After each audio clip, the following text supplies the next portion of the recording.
சிக்கந்தர், பாம்பன் பழைய பாலத்தை அகற்றும் பணியில் ஈடுபட முயன்ற போது கிரேன் கவிழ்ந்து விழுந்து விபத்து நேர்ந்துள்ளது.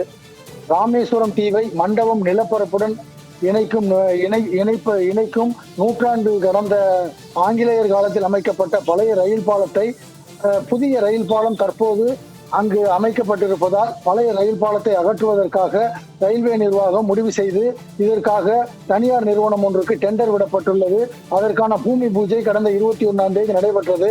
அதனைத் தொடர்ந்து பாம்பன் பாலம் அகற்றுவதற்காக இன்று கொண்டு வரப்பட்ட கிரேன் ரயில் பாலத்தில் பொருத்தும் போது எதிர்பாராத விதமாக கிரேன் கீழே விழுந்து விபத்தை ஏற்படுத்தி உள்ளது.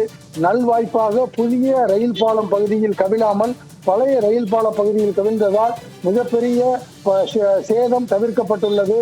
கீழே விழுந்த கிரேனை சரி செய்யும் பணியில் தற்போது அதிகாரிகள் ஈடுபட்டு வருகின்றனர். இந்த விபத்தில் யாருக்கும் எந்தவித காயமும் ஏற்படவில்லை.